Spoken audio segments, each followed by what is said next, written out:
여러분 안녕하십니까? 4월 4일 금요일입니다. 박명석입니다. 무슨 말을 해야 될지 잘 모르겠습니다. 그냥 황망하네요. 진짜 증발하는 시가총액을 보면서 야, 이게 그 계산을 하고 뭐 언제 사야 되고 막 이런 그 정상적인 판단을 하는 게 아니라 돈이 도대체 무엇일까라는 그런 철학적인 질문을 좀 던지게 하는 그런 하루였던 것 같아요. 뭐 일단 상황이 이렇게 벌어졌고 도대체 어떤 부분 때문에 이렇게 투자자들이 충격에 빠졌고 시장이 충격에 빠졌는지 그래도 한번 따져보면서 한번 포인트를 잡아가 보도록 하겠습니다. 자, 3대 지수 마감 상황입니다. 저는 처음 봤어요. 이런 숫자는 진짜 처음 본 것 같습니다. 물론 2020년에 있었다고 하더라고요. 근데 사람이 어제 일도 잘 기억 못하는데 뭐 5년 전 일이 기억이나 나겠습니까? 보시는 것처럼 다우는 4%, 나스닥은 6%, S&P 500 4.8%, 5% 하락했습니다. 이게 무슨 뭐 종목 이름도 아니고 종목이 빅테크 종목이 이 정도 빠져도 사고인데 나스닥이 6% 빠지는 거는 뭐 그냥 뭐 한 20중 추돌 사고죠. 이 정도면 난리가 난 거죠. 테슬라 7.8%, 엔비디아 9%, 메타 플랫폼스 14.4%. 아, 여기 잘못 나왔네요. 이거 저쪽이 엔비디아고요. 이거 애플입니다. 애플이 10%, 메타 플랫폼스가 아니라 제가 잘못 넣었나요? 14% 빠진 건 나이키입니다. 나이키. 나이키가 베트남이 관세를 엄청 크게 받았잖아요. 그래서 15% 폭락이 나왔던 것으로 확인이 됐고요. 일단 세 가지로 구성을 해봤습니다. 도대체 트럼프가 무슨 짓을 했는지 첫 번째, 그리고 두 번째로는 이에 대해서 대응이 어떻게 됐는지, 그리고 세 번째로는 앞으로 우리가 생각해 봐야 될 건 무엇인지 이 세 가지로 구성해 봤는데요. 와, 웃고 있네요. 기분이 상당히 좋지 않습니다. 이 판때기가 도대체 뭐라고, 이 판때기 나오는 순간부터 전 세계가 나락으로 빠져버렸죠. 자, M7의 시가총액이 여기 보시면 8천억 달러인가요? 날아갔다고 합니다. 8천억 달러, 계산도 안 돼서 네이버에 쳐봤습니다. 8천억 달러 치니까 1161조 원이라고 하더라고요. 1161조 원이 하루 만에 이 트럼프의 톡 요거 한 방으로 날아가 버렸습니다. 진짜 말 그대로 타노스가 따로 없네요. 근데 이거 계산한 게 좀 궁금해서 찾아봤거든요. 도대체 대한민국이 무슨 잘못을 했길래 50%의 관세를 때려서 우리가 25%의 관세를 먹게 됐는가. 다음 장 넘겨주시면 미국 정부의 수준이 여기서 나옵니다. 여기 보시는 것처럼 여기 무슨 이상한 공식 하나를 들고 왔어요. 무슨 뭐 X니 M이니 뭐 이상한 거 갖다 붙여가지고 도대체 뭔가 하고 이 사람이 계산을 해봤대요. 자, 유럽이 미국한테 235.6을 벌어갖고 605.8을 수출을 했다. 이 수입을 하고 수출을 했다. 그러면은 이걸로 그냥 나누는 거예요. 나누고 나서 거의 39%가 나온대요. 그러면 관대한 트럼프는 거기다가 반 딱 잘라서 20%. 인도네시아가 17.9를 잉여를 내고 28.1을 수출을 했으면 요거에서 요거 나누는 거예요. 수익 낸 거에서 수출한 거 나누면 64%. 인도네시아는 너희 우리한테 64%의 관세를 받아갔구나. 그럼 너네는 32%. 이런 수준 낮은 정부의 어떤 그 관세 정책 하나로 전 세계의 시가총액이 증발한 겁니다. 얼마나 황망하고 얼마나 억울합니까? 다음 장 넘겨주시면 심지어 이게 무슨 얘기인지 아세요? 펭귄이 사는 섬이 있대요. 펭귄들이 살고 거기 물개들이 사는 섬이 있대요. 근데 거기도 예외가 아니죠. 10% 관세를 맞았습니다. 이 외에도 무슨 군인들이 뭐 4천 명 정도 주둔해서 미국에다가 생선 파는 섬이 있대요. 거기도 10% 관세를 맞았어요. 이게 도대체 무슨 짓인지 모르겠습니다. 진짜로. 뭐 물론 그들 입장에서는 예외가 없다는 걸 말하기 위해서 그렇게 만들었겠죠. 근데 이런 것들까지 나올 정도로 우스갯소리가 나올 정도로 정말 너무 어처구니 없는 그런 상황이 발생을 한 거고요. 다음 장 넘겨주시면 이에 대해서 관대하신 트럼프 대통령께서는 Markets are going to boom.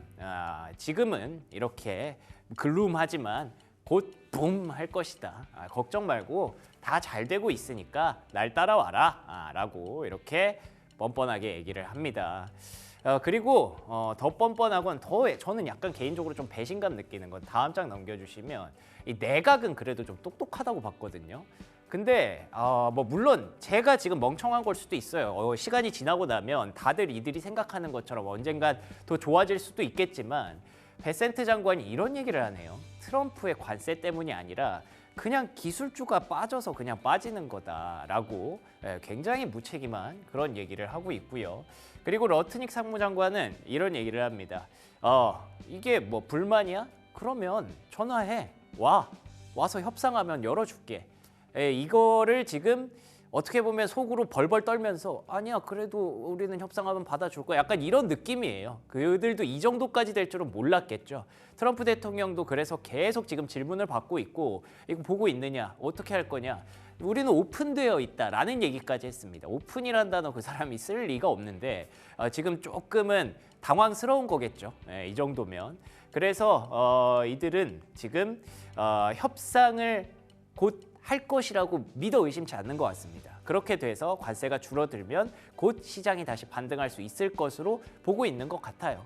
뭐 결론부터 말씀드리면 솔직히 누가 미국을 이기겠습니까? 저도 비슷하게 생각은 하지만 일단 오늘의 상황은 너무 황망하고 분노가 좀 치밀어 오르는 걸 막을 수가 없네요. 다음 장 넘겨주시면요. 자, 그래서 과연 다른 나라들이 정말로 앞다퉈서 미국에게 무릎을 조아리고 고개를 조아릴 것이냐. 일단 중국은 이 단어가 계속 나오더라고요. Both countermeasure. 그러니까 카운터메저면은 그 카운터잖아요. 상대로 이제 방법을 생각하고 있다. 대응책을 다짐한다 뭐 이렇게 얘기를 하더라고요. 근데 뭔가 워딩이 그렇게 세지 않아요. 중국은 계속 요즘은 그렇습니다. 그래 관세해. 너 그럴 줄 알았어. 약간 이런 분위기고 우리는 계속 내수부양책 해가지고 딥시크 같은 거 만들어가지고 계속 위협할 거니까 맘대로 해. 약간 이런 분위기로 가는 것 같더라고요. 근데 다음 장 넘겨주시면 유럽은 조금 셉니다. 제가 말씀드렸던 보스 카운터 메저가 여기도 있죠. 유럽도 그런 것들을 고민하고 있다. 폰더라이엔이 얘기를 했고요. 마크롱이 확실히 요즘 좀 유럽에서 어떤 주도권을 잡고 싶은가 봐요. 마크롱이 굉장히 세게 말했어요. 아니 미국에다가 투자하는 거 다 빼. 유럽에서 미국 투자를 다 뺀다라고 가정하면 미국도 뭐 생채기 수준이 아니라 꽤 아플걸요. 이런 것들을 지금 이렇게 프랑스 대통령, 유럽의 어떤 대표격이 공식 석상에서 이렇게 자동으로 말할 수 있다라는 것 자체가 지금 유럽 내의 어떤 분위기를 반영을 하는 거죠. 굉장히 반미 감정이 심해지고 있으니 대통령이 이렇게 얘기를 할 수 있는 거잖아요. 그리고 다음 장 넘겨주시면 캐나다는 그나마 조금 낫습니다. 왜냐하면 아까 그 판때기에 캐나다가 없었거든요. 그래서 캐나다는 일단 25%의 자동차 관세만 추가로 받은 상황이고 이에 대해서 미러링이라는 표현이 나오네요. 똑같이 미국에서 생산한 것도 캐나다로 들어가면 25% 관세를 부과받는다. 이거 뭐 시장에 큰 영향은 없겠죠. 캐나다가 뭐 엄청난 소비 시장도 아니니까. 근데 어쨌든 서로 지금 주고받기 게임을 하고 있는 멕시코는 근데 좀 조용합니다. 멕시코와 캐나다는 상호 관세에서 제외가 됐기 때문에. 그래서 지금 분위기는 뭔가 다들 쏘아붙이고는 있는데 이렇다 할 엄청난 보복을 한 국가는 없기는 해요. 그래서 앞서 말했던 러트닉이라든지 트럼프라든지 우리 오픈돼 있으니까 와라고 하는 그 카드를 오히려 알게 모르게 좀 만지고 있지 않을까 그런 생각이 들기는 합니다. 자, 그리고 세 번째 체크 포인트로는요. 그래서 이에 대해서 시장의 반응들을 좀 찾아봤는데 애널리스트들이 이런 얘기를 했네요. Absolutely nothing good. 단 하나도 좋은 게 없다라고 표현을 하고 있고요. 댄 아이브스, 웨드부시의 댄 아이브스는 worse than the worst case, 최악보다 더 안 좋은 케이스가 나왔다라고 평가를 하고 있습니다. 다음 장 넘겨주시면 그래서 UBS에서는 5,300까지 S&P 500이 떨어질 것이다라고 얘기를 하는데 지금 이미 5,300인데요. 5,390까지 하루 만에 만들어 버렸습니다. 뭐 5,400이라고 치고 좀 더 내려가야 된다라고 보는 UBS의 관점이겠죠. 이럴 때 우리가 항상 찾는 게 있습니다. 다음 장 넘겨주시면 제발 연준 해줘. 근데 사진 참 절묘하게 갖다 놨죠. 아니 이거는 나도 못해. 이건 나도 손을 쓸 수가 없어. 라고 not likely to rescue markets. 그러니까 굳이 구해주고 싶지가 않아라는 그런 분위기고요. 사실 이들은 몇 달 전부터 계속 우리는 물가 떨어져야 금리 인하할 거야. 물가 떨어져야 할 거야. 관세 때문에 이거 못해 했는데 지금 뭐 이런 상황이면 당연히 본인들의 어떤 명분이 흐트러지지 않았기 때문에 할 이유가 없죠. 모건 스탠리에서는 그래서 올해 안에 금리 인하 아예 못하는 걸로 바꿔버렸습니다. 이 정도 분위기면 지금 이제 겨우 4월인데 남은 9개월 동안 금리 인하를 한 차례도 못할 것이다 라는 굉장히 급진적인 그런 전망을 내놨고요. 다음 장 넘겨주시면 저는 그래도 여기에서 좀 말씀을 드리자면 아까 말씀드린 것처럼 설마 미국을 이길 수 있는 나라가 있을까 여전히 생각을 해요. 트럼프 대통령도 그런 시스템을 믿고 있고 미국이 강하다라는 걸 알고 있기 때문에 이런 망발을 할 수 있는 거겠죠. 그 시스템을 믿으니까. 연준이 언젠가는 도와주지 않을까라는 시장의 전망이 점점 늘어나고 있습니다. 모건 스탠리는 0회로 바꿨지만 시장은 올해 안에 5번은 금리 인하해야 된다라고까지 요구를 하고 있는 상황이고요. 다음 장 넘겨주시면 와 저는 이 숫자는 처음 봤어요. 그러니까 이게 피어 앤 그리드 지수인데 8입니다. 8 보셨나요? 저는 10 밑으로 떨어진 거 진짜 처음 봤거든요. 이 정도로 모든 투자자들이 공포를 느끼는 상황이라면 원래 이 모든 분위기를 다 빼고 이것만 보면 사야 될 때가 맞긴 맞는데 그래도 당분간은 변동성이 불가피하기 때문에 쉽지만은 않을 것 같네요. 자 그러면 종목들 할 얘기가 있을까요? 뭐 일단 핀비즘앱 보시면요. 이게 뭐 생각보다 그림만 보면 나쁘지 않아 보여요. 왜 그러냐면 초록색이 있거든요. 저는 살아남은 게 진짜 대단하다고 생각하는데 통신주, 헬스케어, 뭐 P&G, 코카콜라, 맥도날드 뭐 이런 기업들입니다. 필수 소비재라고 얘기하는. 저건 진짜 대단하죠. 인텔 진짜 이거 어떻게 했지? 라는 생각이 들 정도로 인텔은 참 대단하고 애플, 아마존 이게 빨간색으로 표현이 안 돼요. 이 색깔보다 더 밝은 게 있어야 돼요. 이 정도면 9% 급락이 나왔기 때문에 뭐 드릴 말씀이 없네요. 그냥 화이팅 해야죠.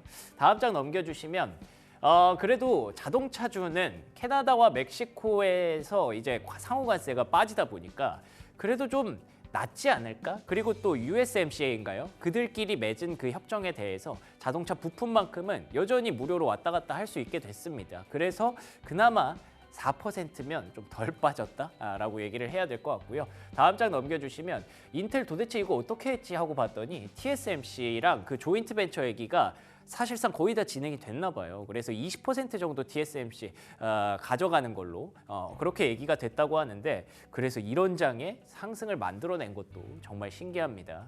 자 그리고 마지막으로는요. 마이크로소프트의 데이터 센터 얘기가 또 나왔습니다. 또 취소를 했대요. 와, 이 와중에 또 취소를 했네 하고 생각을 해보다 보니까 아니 굳이 뭐 자카르타 이런 데 마이크로소프트가 지을 필요가 없네 이러고 보면 왜냐하면 지금 미국 빼고 다른 나라들이 다 지금 열이 받아 있는데 굳이 미국의 AI가 막 전 세계를 뭐 이렇게 지배할 거고 다 갈 거다라고 생각할 필요가 없어서 비용을 줄이는 게 오히려 잘하는 건가? 라는 그런 생각도 좀 들더라고요. 그래서 2% 하락이면 이것도 나름 선방했죠. 애플이나 엔비디아에 비하면 뭐 그렇기 때문에 오늘은 뭐 나름 선방한 게 마이너스 2에서 마이너스 4였다. 뭐 그렇게 얘기할 수 있겠네요. 여기까지 브리핑 뉴욕이었고요. 프리미엄 미국 주식 이어가겠습니다.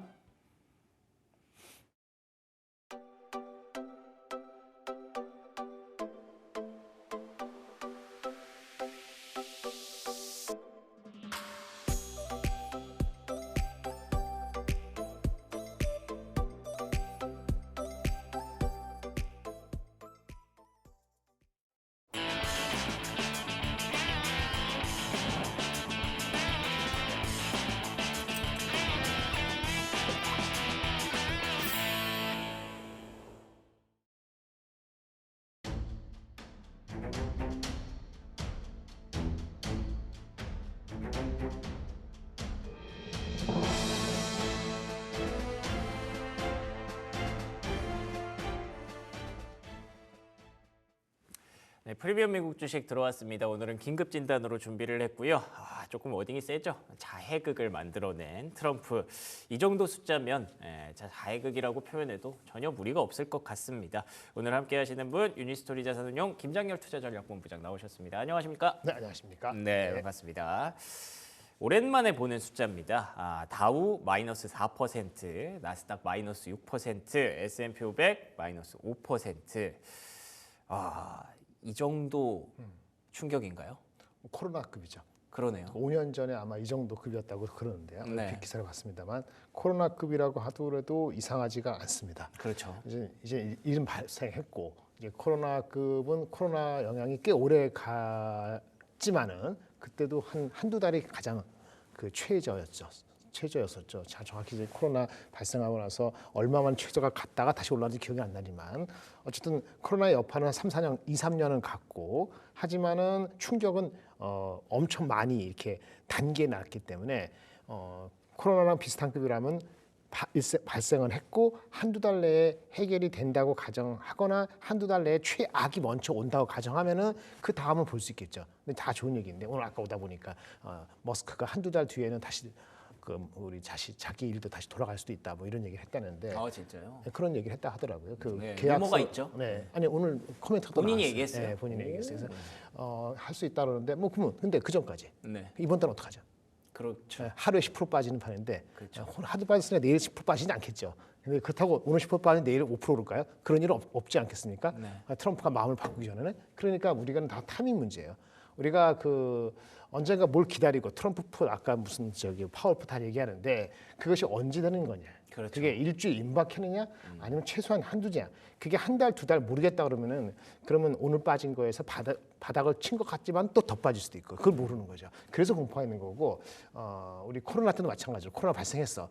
근데 뭔가 해결책은 결국은 나오겠죠. 백신도 결국은 지나가서. 예. 근데 그게 생각보다 빠르지 않을 수 있다는 공포감이 있기 때문에 한두 달은 아주 힘들었잖아요. 지금 이것도 코로나급이라고 보는 것은 미국에서 하등의 이상한 게 아니죠. 그렇죠. 왜냐하면 예전에 트럼프 일기 때는 중국만 때렸어요. 그리고 좀 많은 사람들의 지지를 얻었어요. 왜 중국이 나쁜 놈이니까. 그렇죠. 근데 지금은 중국만 때린 게 아니고 모든 나라를 다 때려서 오히려 차라리 중국이 더 낫다는 얘기가 있어요. 왜냐하면 중국은 원래 맞았는데 예. 갑자기 뭐 태국, 말레이시아, 뭐 캄보디아, 베트남 뭐 다 때리니까 중국에서 나와서 다른 나라로 생산을 기지를 이전하고 이럴 필요가 덜해진 거예요 오히려. 그러면 그 포린 인베스트먼트가 중국에서 빠져나가는 수요를 오히려 억제시킬 수도 있는 거거든요. 그러니까 트럼프의 이슈가 어떻게 될지 모르지만 중국 입장에서 속으로는 미소 질지도 몰라요. 왜냐하면 우리는 중국 베이징 메시지라면은 우리는 네가 생각하는 우리가 아니야. 5년 전에 이렇게 했을 그 베이징 입장에서는 너희는 옛날의 미국이 아니야. 라고 버틴다고 하면은 그럴만 하잖아요. 예. 다른 나라도 같이 맞았으니까. 그렇죠. 그러면 오히려 상대적으로는 주식적인 측면이나 아니면 강단을 갖고 있는 중국이 제가 중국을 응원하는 게 절대 아니고 그렇죠. 그게 더 가능성이 있기 때문에 그렇다고 보면은 미국의 이 어택이 사실은 오늘로 단발로 끝나지 않을 수도 있다. 그러니까 파월 푸시 중요한 게 아니고 트럼프 푸시 엄청 중요하다. 그러니까 트럼프 푸시 안 오면은 그러면은 이거는 오늘 빠진 것을 회복하는 것은 상당 기간 걸릴 수 있다. 저 그래서 오늘 보면서 뉴스 플로우들을 보면서 그 생각이 좀 들더라고요. 뭐 진짜 뭐 중국을 응원하고 말고를 떠나서 이 정도면은 그냥 미국이 악의 축이 되어버리는 게 아닌가? 혼자 이제 왕따를 당하는 게 아닌가? 이거 감당할 수 있나? 이런 생각이 한편으로 조금 들긴 들던데 어떻게 보세요? 근데 각국이 또 그걸 어떻게 생각하냐죠. 그렇죠. 유럽하고 한국하고 일본하고 중국하고 뭐 다 다른데 걔네들이 재수의 딜레마를 빠질 것이냐 아니면 정확한 표현입니다. 예.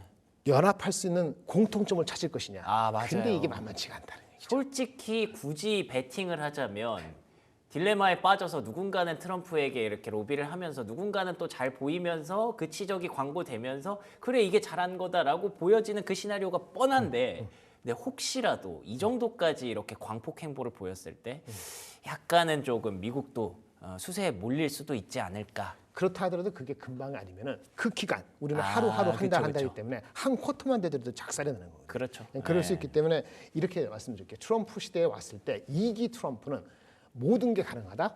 폭락이 먼저 났죠. 근데 폭등도 있을 수 있어요. 근데 그러네요. 트럼프가 마음을 바꿔야 되는 거예요. 시그널을 줘야 돼. 그거 아니면 폭등은 없습니다. 파월의 그 금리 인하를 6월 달에 한다고 해서 이거 택도 없습니다. 만약에 파월이 지금 3번 시장에서 기다리고 4번도 기대하잖아요. 그게 기다려도 반대로 나오는 포켓이 나오기 때문에 그게 좁혀져야 돼요. 컨센서스가 시간이 걸리죠. 그걸 얼마만큼 할 것이냐.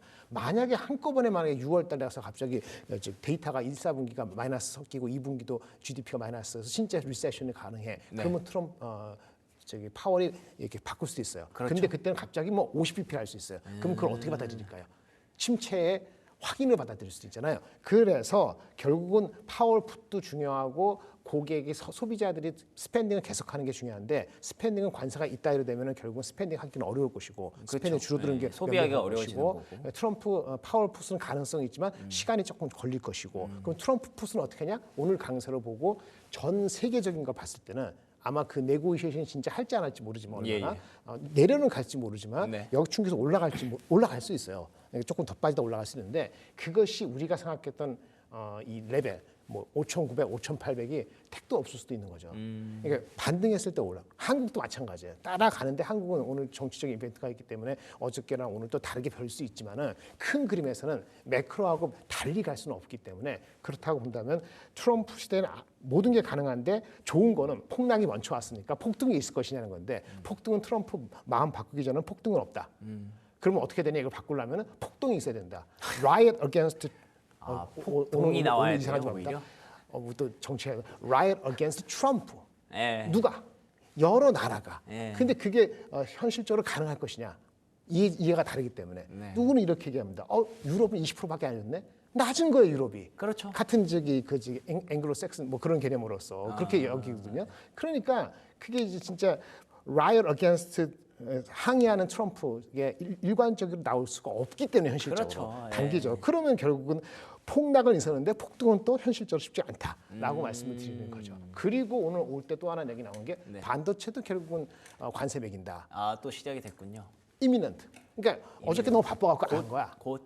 예. 이게 빠진 게 아니라고. 그러면 또 제약 바이오도 뭐 그렇죠. 모른다 이렇게 생각하면은 남은 게 아무것도 없는 거지. 네. 얘는 없고 다만 엄청 때리고 조금 깎아준다. 그럴 수는 있겠죠. 이게 뭐 반도체가 뭐 15%건 10%건 하고 실제적으로 5%에서 별 의미가 없을 수 있는데 겁을 잔뜩 주고 이렇게 나가는 거니까 주식시장에 대한 멀티플은 내려갔다 폭락했다가 올라가는 가는데 여기서 이렇게 했다가 이게 원백한다는 폭등이 있기는 실질 어렵다는 걸 해야 되기 때문에 오늘 전부 다 필수 소비재하고 먹고 마시는 거밖에 없잖아요. 그렇죠? 네. 그리고 나머지는 그냥 버틴 것이 그냥 방산 관련이 버틴 거고 나머지는 정도의 차이지 다 빠진 거거든요. 아니 근데 그 코로나 때랑 지금 계속 비교를 하셨잖아요. 그러니까 낙폭이 워낙에 그때만큼 비교할 수 있는 게 그렇죠. 없으니까. 근데 그때는 어쨌든 V자 반등이 나왔고 네네. 그 V자 반등이 나왔던 배경이 이제 어떻게 보면 파월풋이었잖아요. 예, 연준에서 금리를 아예 한순간에 제로로 떨어뜨리면서 막 이제 양적 완화를 엄청나게 시작을 하면서 올라왔었는데 지금은 그거를 못 하는 상황이라서 안 된다는 거죠. 안 된 거죠. 인플레 때문에 우려를 해서 시간이 걸려요. 아까 시장이 3번, 4번 예상할 수 있어요. 네. 근데 인플레에 대해서 안도감까지는 아니더라도 좀 그게 있어야 될 거랍니다. 이게 3월 달 끝났는데 5월 달에 한다면 달라질 겁니다. 그럼 내일 올라갈 거예요. 한 3% 정도. 그 파월풋의 영향이라 하면은 그 50bp 할 수 있다. 뭐 선제적으로 한다. 보험성으로 한다. 옛날식으로. 근데 이게 보험성이 아니고 인플레가 관세로 인해서 자기네들이 스스로 만들어서 이펙티브도 해서 그 효과는 2분기부터 나오는데 그 인플레 효과가 어떻게 될지 모르는데 과연 아직 그 GDP가 마이너스 0.6, 0.7인데 그게 확인도 안 되는데 그럼 5월 달까지 할 수 있겠어요? 어렵죠. 그러니까 6월 달로 보는 거거든요. 그러면 지금 4월 오늘이 4일인데 한번 봅시다. 4월 4일에서 5월 4일까지 한 달 동안 어떻게 할 겁니까? 그러면 6월 달에 50bp 해준다고 믿고 저점 매수에 바로 들어갈 수 있겠어요? 쉽지가 어렵죠. 않죠. 그래서 어려운 거예요. 타이밍이 중요한 겁니다. 우리가 뭐 한 달 전, 2달 전에 우리 오늘 판결 나는 거 날 것처럼 하면 사람들이 그 걱정 없다가 갑자기 2주 지나면 난리가 나는데 그 예측을 무작정 무슨 푸시 기다리고 있다라서 그 저점 매수다, 저가 매수다 쉽지가 않습니다. 저번에 말씀드렸는데 제가 5,580이라 얘기할 때 이거 빼겨졌죠? 5,580이 19.8배 평균으로 간다 그랬잖아요. 공포가 되고 이제는 그 스태그플레이션에 대한 공포까지 부상하면은 제가 뭐라 하면 10년 평균 19.8배까지 갈 수 있다 말씀드렸는데 19.8배가 5,310이에요. 지금 5,390인데. 그런 의미에서는 거의 다 왔을 수도 있어요. 그러네요. 근데 이 반등을 이끄는 그거는 쫙 앞할 수 있는 건 뭔가 더 스트롱한 거다. 파워풋만 가지고는 불충분하다라고 저는 봅니다. 그렇군요. 그러니까 그때랑 상황이 지금 다르기 때문에 파월풋이 당장 나올 수 있는 것도 아니고 앞으로 이제 그 말씀하셨던 대로 다른 나라들의 어떤 보복이 나올 수도 있는 상황이고 그래서 일단 단기간이라고 표현이 될지 모르겠지만 최소 한두 달 정도는 변동성이 불가피한 그런 상황으로 일단 가정을 하면 그러면 우리가 지금 할 수 있는 일이 뭔지가 궁금하거든요. 일단 간밤에 빠진 것 상황들을 쭉 보다 보니까 관세 타격이 큰 섹터 중심으로 많이 빠지기는 했는데 일단 빅테크 M7은 왜 그렇게까지 많이 빠지는 거예요? 맞죠. 애플은 어디서 생산합니까? 애플은 아이폰은 중국이랑 중국에서 하고 삼성도 사실은 작살이 날 수 있는 거예요. 삼성전자도. 삼성전자 휴대폰의 46%는 베트남 생산합니다. 베트남은 관세 매긴 게 30몇 %인데요. 제일 높잖아요. 그러면 다 갑자기 그 베트남 생산한 거 한국에 생산해요? 한국 26%니까 옮기는 시간 걸리죠. 그게 영향이 있는 거예요. 삼성전자 영업이익에 이번 분기가 5조 6천억이다 기대치가 높아져서 어저께 덜 빠졌는데 5조 6천억의 66%가 휴대폰입니다. 그러니까 1분기 실적 좋게 나와도 이제는 그게 관세가 이펙트되면은 그 영향이 있는 거예요. 반도체가 업되는 거니까 이게 휴대폰이 다운되더라도 마사지가 돼서 1분기가 바닥이다 그런 심리가 있을 수 있지만 그렇죠. 그러니까 이렇게 복잡성이 있는 겁니다. 가전은 말했거든. 반도체가 있으니까 삼성전자는 덜 빠진 거고 가전하고 애플이 잘못되면 우리나라 LG노트 망가지듯이 애플은 익스포저가 그 중국 쪽이나 이 동남아시아 쪽에 생산 기지 인도에도 있잖아요.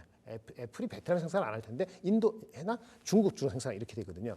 마찬가지로 뭐 나이키 같은 것도 더 빠진 건 나이키나 이런 거예요. 나이키는 50%가 신발의 50%가 베트남에 생산하거든요. 그렇더라고요. 그러니까 이런 거죠. 그러니까 그런 거 따지고 브로드컴 같은 거 통신인데 휴대폰은 중국 관련되고 이쪽이니까 그 작살 나는 거고. 그러니까 가장 많은 쪽이 브로드컴하고 애플인 것 같고요. 가장 많이 빠진 10% 가까이 10%고 마이크론이 오늘 10몇 % 계속 빠졌는데 이거는 결과적으로 보니까 관세에 대한 영향이 관세를 맞을 수 있다는 영향 때문인지 아니면 거기도 공매가 있는지 모르겠지만은 그 어떤 숏셀링이 붙은 거지 약간 분위기가 안 좋았거든요. 반도체가 그렇게 10몇 %를 한꺼번에 뺄 정도인지는 잘 모르겠더라고요. 그래서 마이크론의 그 폭락은 조금 이해가 안 되고 나머지는 다 이해가 됩니다. 그러네요. TSMC는 인텔 20% 마켓 지분하고 하기로 했다면서요. 뭐 인텔 산다고 하더라고요. 20% 하고 뭐 나머지는 일본 업체 그러니까 인텔이 아까 좀 올랐잖아요. 이런 장에도. 참 이런 장에 오르는 종목도 있긴 있어요. 근데 이제 TSMC 7% 빠지는 거 보면은 반도체 종목은 다 이해가 되고 마이크론만 이해가 안 되는 거고 그러니까 거꾸로죠. 마이크론 이해가 안 되면 이게 반도체 관세는 별거 아니다. 만약 반도체가 떼린다. 반도체가 떼린다. 그러면 마이크론은 미국 공장이 있잖아요. 근데 한국에 미국 공장은 없죠. 메모리는 없잖아요. 그러네요. 그러면 사실은 관세를 때려봤자 결국 삼성전자 하이닉스도 높게 가격을 전가시킬 텐데 그러면 빅테크 업체들이 수혜가 아니고 피해를 보는 거거든요. 그러네. 근데 마이크론이 더 빠졌어요. 이상하죠. 채팅창 말 그대로 자충수네. 자충수죠. 근데 마이크론도 안 빠졌거든요. 그러네요. 좀 이상하죠. 이상하네. 그러면 역발상해야 되는 게 마이크론은 이상하게 더 빠졌다? 그 생각을 어떻게 한번 생각을 해봐야 되고 일단 가격을 올릴 거 아니에요. 삼성전자 하이닉스가. 그쵸. 그걸 자기가 흡수할 수 있어요? 마진이 30% 남는데 갑자기 아직 안 때렸지만 10% 매긴다면 그럼 마진을 하게 되는 거잖아요. 근데 넘길 거거든요. 그럼 누가 엔비디아라든지 브로드컴이나 이런 업체들이 애플이라든지 가격이 원가된 걔네들 빠진 게 맞는데 그럼 마이크론은 미국에 생산하는 게 있잖아요. 그러네요. 그러니까 덜 빠져야 되는 거나 아니면 그쵸, 맞죠. 평균인데 10몇 % 빠져. 그게 약간 이상합니다. 그리고 또 하나 테슬라는 다르죠. 테슬라는 머스크가 돌아오면 다른 거니까 그건 어저께 5% 올라갔다가 오늘은 뭐 여러 가지 분위기 때문에 같이 빠졌습니다만은 머스크가 백하면은 원복까지는 아니더라도 어느 정도 회복할 수 있거든요. 그러니까 그 정도는 약간 디프런 애니멀처럼 보이는 거 나머지는 다 똑같습니다. 나머지는 제가 봤을 때 미국 평균 S&P 500도 19.8배 하면은 2,300까지 가는 거는 오늘 2,370, 80까지 갔었는데 그거는 그렇게 가고 나서나 정신 차려 다시 한번 볼 거다. 그러니까 많이 빠졌다는 측면에서 추가적인 하락의 폭이 크다라고 보지는 않습니다. 제한적일 겁니다. 근데 문제는 올라올 때의 반등이나 이런 거는 잘 생각을 해야 되는 거죠. 그러면 딱 그 질문 드릴게요. 지금 뭐 더 사시려는 분이 계실 거고 돈이 없어서 그냥 버텨야 되는 분이 갖고 있는 거 그대로 갖고 계셔야 되는 분이 계실 텐데 그 두 관점에서 어떻게 해야 되는지. 쇼텀으로 보신다면은 많이 빠진 거 아까 마이크론 잠깐 얘기했는데 그 이해가 안 되면 낙폭과대로 하든지 아니면 이런 상황하고 조금 비껴날 수 있는 거 만약에 테슬라 쪽에 들어간다면 사든지 단기적으로는. 근데 그렇게 하는 게 다 불편하다. 그럼 갖고 있는 거 그냥 맞는 수밖에 없는 거죠. 그리고 5,300 근처 갔을 때 반등이 있기를. 그럼 반등이 얼마 됐을 때 팔 거냐 이게 중요한 거잖아요. 제가 아까 처음에 시작했죠. 옛날 식으로 못 돌아간다고. 이게 트럼프 파월풋 가지고는 제가 봤을 때 절대 6천 안 갑니다. 파워풀만 가지고는 안 간다. 금리를 3번 하고 4번 하더라도 그것만 가지고는 충분하지 not enough다는 걸 제가 명명백백하게 말씀드릴게요. 예, 예. 다른 게 있어야지. 얼마 전에 5,900 갖게 2월 말이에요. 그러니까 2월 말 5,900 넘는 걸로 가는 것이 만만치 않다는 걸 말씀을 드릴게요. 그러니까 올라갈 때 어떻게 트림하고 뭐 out of US into China를 할지 아니면 미국 내에서도 낙폭과대를 살지. 낙폭과대 아까 마이크론하고 테슬라가 그 어느 들어오는 거죠. 예. 나머지 다 비등비등하니까 아니면 그것만 다 100% 하긴 애매하니까 그거 하고 아까 필수소비재, 코스트코, 뭐 코카콜라 그럼 이런 무조건 거를 일단 관세 노출도 있는 거는 일단 다 일단 배제하고 보는 거네요. 어저께도 대한민국이 네. 물론 막판에 더 올렸습니다. 마이너스 1몇 %까지 가는 거까지는 사람들이 그럴 수 있다 하는 이유는 뭐죠? 방산하고 조선하고 제약 때문에 했어요. 근데 제약방이 이거 어떻게 될지 모르지만 그렇죠. 방산하고 조선은 장중에 많이 흔들릴 수 있겠지만은 결국은 받친 세력이 있잖아요. 아직까지. 마찬가지로 미국은 그게 미국의 소비자 3억 2천만 명이 있다 보니까 그 필수 소비재가 빠질 수가 없죠. 주식은 해야 되겠고 주식은 이번에 한두 달 동안 힘들더라도 잘 말씀하셨어요. 미국의 재산에 엄청나게 주식이 들어있는데 그 2년 3년 보면은 가잖아요. 네, 가죠. 그러면 이제는 필수 소비재는 안 빠진다. 그런 믿음이 있으니 가는 거거든요. 한국은 믿을 수 있는 게 소비가 망가졌는데 생각나겠어요? 추경 20조 한다고 갑자기 1.3% 5% 가라는 게 1.8% 됐어요? 택도 없는 얘기거든요. 대통령이 바뀌어도 그건 쉽지 않아요. 기분만 좋을 뿐이지. 그런데 방산하고 이거는 다르단 말이에요. 그런 식의 확실한 것만 버티거나 들어온 사람이 있는 거고 한두 달 내로. 한두 달 내로 만약에 안전감을 하려면 그런 거. 미국에는 필수소비재, 낙폭과대 중에서 용기를 내든지. 근데 참 어렵긴 합니다. 현금이 맞아요. 30%도 없으면은 그래서 제가 엊그저께도 누구한테 물어봐서 어떻게 할 것이냐 오늘 얘기했을 때 현금 한 50% 가져가면 된다. 왜? 평상시에 20, 30% 현금 가져가잖아요. 그럼 대한민국에 리스크가 있잖아요. 관세 리스크가 있잖아요. 그 리스크가 없다고 하면 30% 가져가면 되는데 그게 맞아요. 있다고 보면은 한 20, 30% 확률을 더하면은 반반을 가져가는 것이 그쵸. 있어야 되고 그래야지 이런 생각을 실행할 수 있는 상태가 되는 거죠. 맞아요. 예. 좋습니다. 결국에는 돌고 돌아서 지금은 현금이 있느냐 없느냐가 중요하고요. 현금이 왜 중요하냐면 이럴 때 선택지가 생기는 거거든요. 이 현금이 없으면 그냥 계속 이 주식을 팔아야 돼, 뭐 어떻게 해야 돼, 던져야 돼 이 생각만 하게 되는데 현금이 있으면 하나의 선택지가 더 생기는 거거든요. 그래서 이럴 때 다시 한번 뉴욕 증시도 쉽지 않을 때가 있구나라는 것도 느끼게 되고요. 참 여러 가지 생각을 하게 되는 뭔가 계산보다는 뭔가 계속 철학적인 그런 생각을 하게 되는 그런 장이었던 것 같습니다.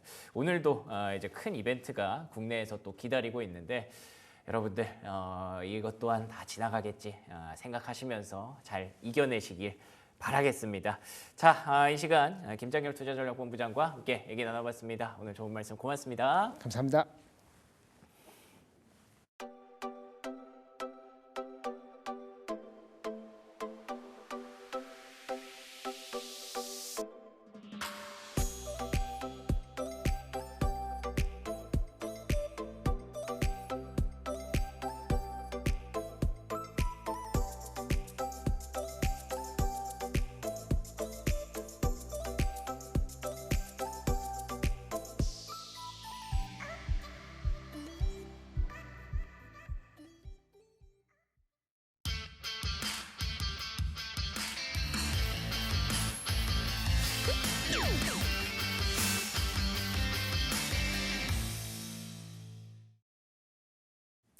글로벌 이슈 플러스 들어왔습니다. 오늘은 어떻게 보면 따로 두 개를 나눠야 하는 그런 특집인데 날이 날인 만큼 그걸 이렇게 하나로 합쳐봤습니다. 일단 미국에서 시작되고 있는 트럼프발 상호관세 얘기 좀 나눠보고요.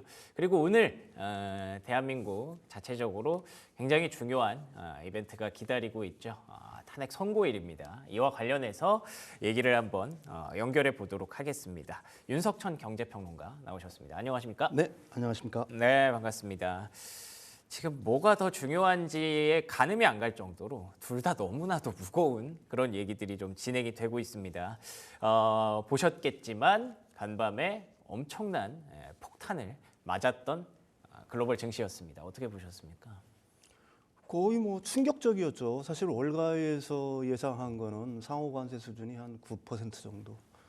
그렇지만은 사실 트럼프 대통령의 그 캐릭터상 일단은 높게 부를 것이다. 네, 그렇죠. 최고로 예상한 게 한 18% 정도를 예상을 했었잖아요.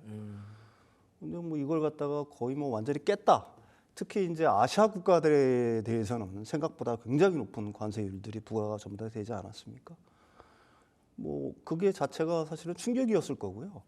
또 미국 내에서도 사실은 그게 충격이었을 것 같아요. 그럴 것 같아요. 만약에 그 월가에서 예상하는 정도의 수준으로 나왔다라고 하게 되면은 미국 증시 어젯밤에 오늘 새벽이죠. 폭락 거의 수준으로 내렸지 않습니까? 그쵸. 그게 어느 정도 그 충격은 흡수를 했었을 것 같아요. 근데 미국 측에서도 이 정도까지는 사실은 상상을 못했다. 그런 반응들이 사실은 미국 주식시장에 녹아 있다. 이렇게 얘기할 수 있을 것 같아요. 예. 그렇군요. 네네. 그렇죠. 이 정도 사실 뭐 상호 관세, 뭐 트럼프라는 사람의 캐릭터, 뭐 다 이해합니다. 근데 결국에는 우리가 모두가 충격을 받은 건 그 포인트인 것 같아요. 시장이 이 정도로 충격을 받을 줄은 몰랐다. 뭐 물론 트럼프가 이 정도의 관세를 꺼낼 줄은 몰랐다도 있겠지만, 와 이렇게 큰 폭락이 나올 줄은 몰랐는데 이렇게 되면 사실 말씀하신 대로 미국 내에서도 내 돈 가져가는 사람이 이쁠 수가 없거든요. 아무리 트럼프 지지자라도 그런 부분도 있을 것 같고 네네네. 다른 외국 입장에서는 실제로 가만히 있다가 관세를 맞아버렸으니까 어떻게 보면 이거 뭐 총칼만 안 들었다 뿐이지 전쟁이 시작된 거 아닙니까? 먼저 사실은 미국 시장에 이런 어떤 충격들이 나타나는 것들이 그게 사실은 다른 나라한테는 장기적으로는 중장기적으로는 좋은 신호다. 저는 뭐 그렇게 개인적으로 생각을 해요. 지금 트럼프 대통령을 말릴 수 있는 사람은 사실은 트럼프 진영의 어떤 핵심 참모들도 못 말린다라고 얘기를 합니다. 그런가 보네요. 그쪽에서는 거의 뭐 이견 표출 자체를 못 한다라고 사실은 얘기를 해요. 가령 뭐 우리나라의 어떤 산업부 장관이 그쪽의 상무장관과 만나가지고 여러 가지 대화를 주고받았잖아요. 근데 그 차원에서 끝나는 겁니다. 그렇죠. 그게 네. 트럼프 대통령까지 올라가지를 못하고 있는 거예요. 그런 것 같아요, 진짜. 예. 근데 미국 그 트럼프 대통령을 움직일 수 있는 동력, 유일한 동력은 뭐가 있냐? 결국은 미국의 시장.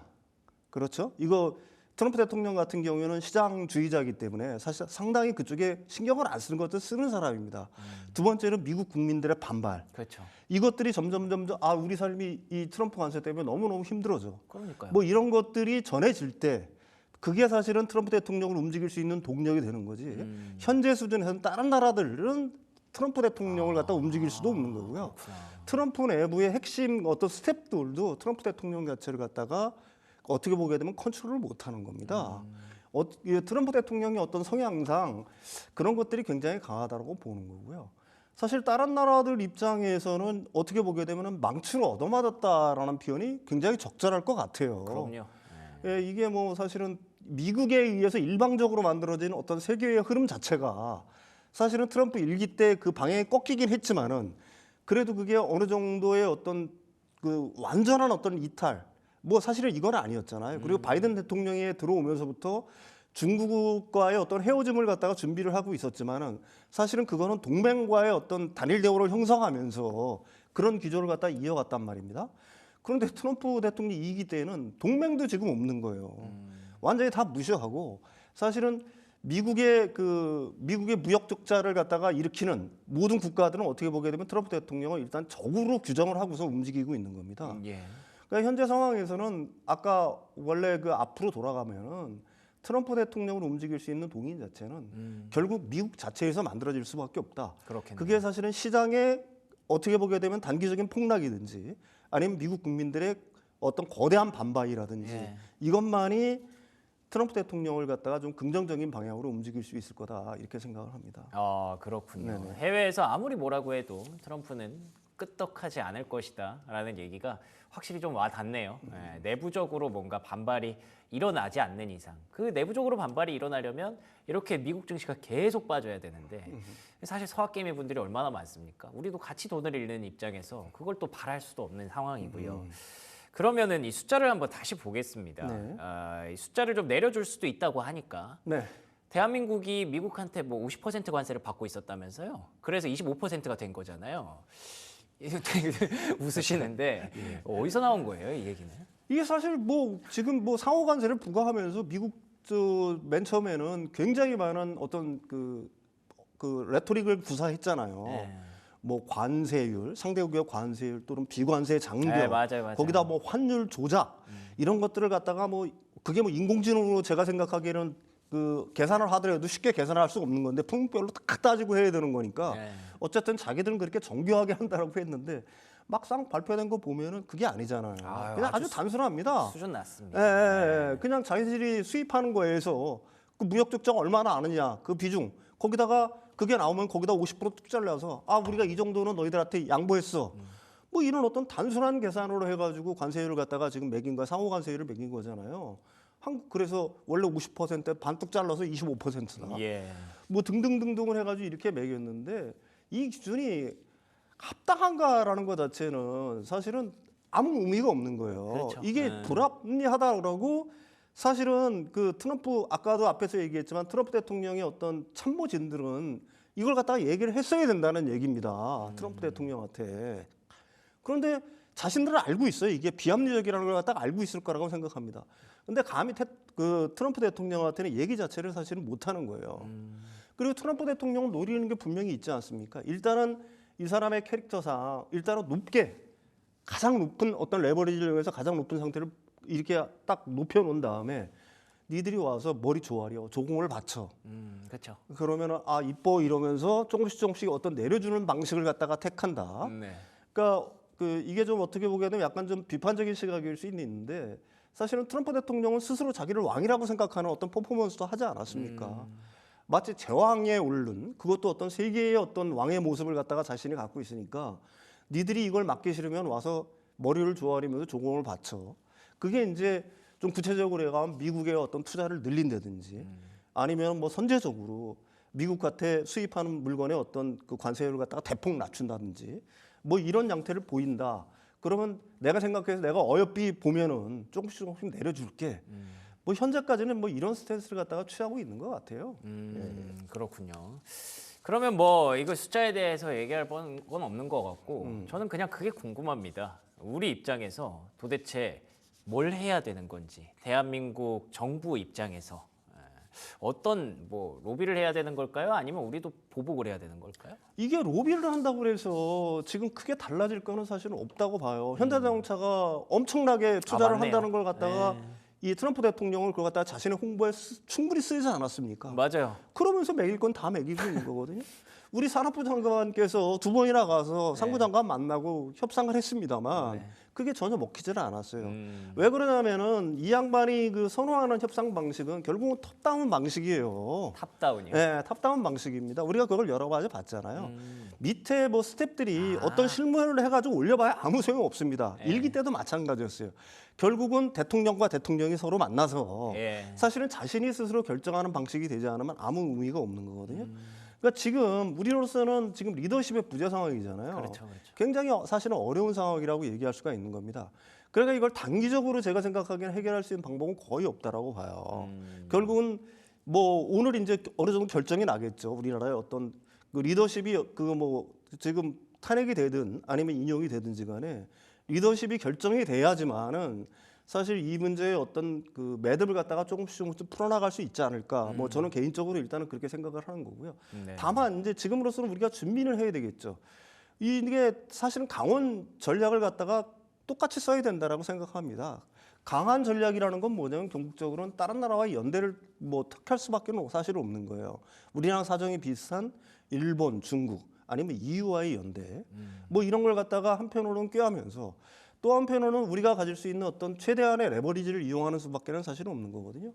우리가 아니면은 사실 미국도 다른 대체제를 갖다가 공급받을 수 없는 것들이 사실은 있잖아요. 그렇죠. 그러니까 중국을 제외하게 되면 그게 뭐 조선이 될 수도 있는 거고요. 아니면 반도체가 될 수도 있는 거고요. 우리 나름대로 그 중국을 갖다가 공급망에서 배제를 했을 때 우리가 전 세계에서 거의 뭐 유일하게 독점적으로 아니면 과점적으로 공급할 수 있는 것들을 갖다가 어떻게 보게 되면은 무기로 써야죠. 레버리지를 쓸 수 있는 방안들을 최대한 연구하는 수밖에는 사실은 없다. 그렇지만 단기적으로 아까도 말씀드렸듯이 트럼프 대통령의 어떤 특성상 협상 스타일상 그분은 탑다운 방식을 좋아하는 거기 때문에 우리가 아무리 지금 리더십이 부재한 상황에서 어떤 협상 창구를 만든다고 해도 로비를 한다고 해서 글쎄요 트럼프 대통령을 갖다가 설득할 수 있을까는 뭐 저는 개인적으로 의문입니다. 알겠습니다. 네네. 그러니까 뭐 준비는 해야겠죠. 아까 말씀하신 것처럼 우리가 강점을 갖고 있는 분야가 지금 갑자기 생긴 게 아니잖아요. 뭐 조선이라든지 방산이라든지 우리가 잘 해오고 있었기 때문에 이럴 때 카드로 쓸 수 있는 거니까 앞으로 우리의 리더십이 다시 바로 설 때 그때를 준비하기 위해서 미리 많은 참모진들이 조금 좀 노력을 해놨으면 좋겠다라는 마음뿐입니다. 자, 그러면 그 얘기를 좀 해보도록 하겠습니다. 오늘 이제 한 3시간 정도 남았네요. 네네. 3시간 20분 후에 윤석열 대통령에 대한 탄핵 선고가 시작될 예정입니다. 말씀하신 대로 뭐 인용 혹은 기각 아니면 각하 이렇게 3가지로 나뉘는데 인용되면 윤석열 대통령은 파면이 되는 거고요. 네. 기각 각하가 되면 이제 다시 윤석열 대통령이 제자리로 돌아가게 되는 거거든요. 네네. 어떻게 보십니까? 시장에 대한 어떤 영향력 이런 것들? 일단 시장은 그동안에 그 어떨 때 좋게 움직였나를 보게 되면은 예. 환율도 하락하고 주식시장이 그런 대로 긍정적인 반응을 했나를 보게 되면은 예. 시장이 기대하는 거는 어느 정도 드러나 있다라고 저는 생각을 합니다. 제가 굳이 말을 하지 않더라도 예, 하더라도요. 예. 가령 뭐 그 윤석열 대통령에 대한 어떤 탄핵이 그 가령 뭐 결정이 돼가지고 네. 그래서 그 국회에서 그게 통과가 됐을 때 시장이 어떻게 반응을 했으며 아니면은 그 계속해서 이 탄핵 결정이 계속해서 늦춰질 늦어지고 때? 있다가 탄핵 결정이 됐을 때 시장이 어떻게 반응을 했는지를 보게 되면은 맞죠.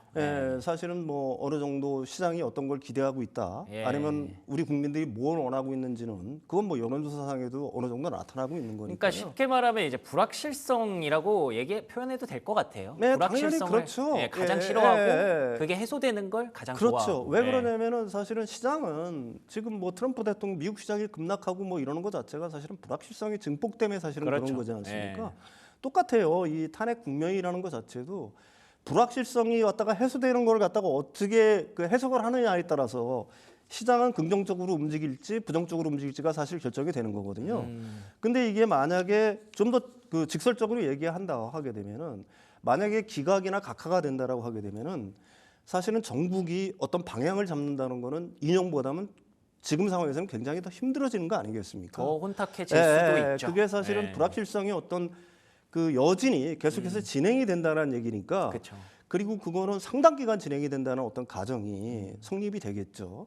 만약에 인용이 된다라고 하게 되면 최대한 그 60일 이후면은 새로운 리더십이 탄생을 하는 거니까 그만큼 불확실성이 줄어드는 거지만, 그러니까 굳이 뭐 시장의 반응은 제가 말을 안 해도 네. 뭐 여러분들이 충분히 이해하실 거라고 생각을 합니다. 뭐 확실하게 말씀드릴 수 있는 거는 우리나라 입장에서 지금 리더십이 너무 절실하게 필요합니다. 그런데 인용이 됐을 때와 기각 각하가 됐을 때 그 리더십을 우리가 필요한 리더십을 갖출 수 있느냐에 대해서 놓고 지금 시장이 좀 판단을 하고 있는 것 같아요. 뭐 여러분들이 말씀해 주신 것처럼 전문가님 말씀해 주신 것처럼 시장이 어떤 걸 원하고 있는지는 다 알고 계실 테니까 여기까지 정리를 하면 좋을 것 같고, 근데 외신들의 반응을 보니까 뭐 이렇게 되든 저렇게 되든 불안한 건 매한가지다라고 보는 관점이 있다고 하던데 어떻게 보세요? 글쎄요, 어떤 외신에서 뭐 그렇게 보고 있는지는 뭐 저는 사실 모르겠어요. 사실 우리나라의 어떤 새로운 리더십이 만약에 리더십이 어떻게 정해진 상황이라고 한다면은요,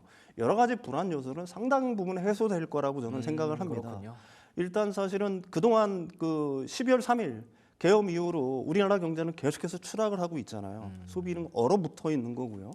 사실 우리나라가 소비에서 차지하는 비중이 미국은 뭐 70%지만 우리도 거의 50% 정도 되는 거거든요.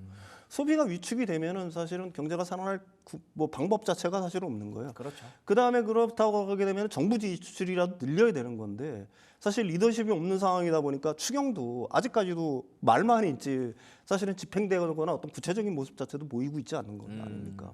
지금 어려운 상황이라고 하면은 사실 미국과의 관세 전쟁으로 대외 수출이라든지 이런 거 이제 굉장히 큰 위협에 처해 있는데 이럴 때 내수라도 어떻게 좀 활기를 찾아야 될 거 아니에요. 예. 그래야지만 한국 경제가 어느 정도 좀 그 굉장한 어떤 침체라든지 급락 리스크에서 벗어날 수 있는 건데 그동안 그것들이 다 막혀 있었다는 얘기지 않습니까? 그러니까 결국은 이번 사태 우리나라의 어떤 지금 오늘의 어떤 그 탄핵이 인용되느냐 아니면 기각되느냐가 사실은 한국 경제의 어떤 충분한 어떤 분기점은 될 수 있을 거다. 뭐 저는 개인적으로 그렇게 생각을 해요. 알겠습니다.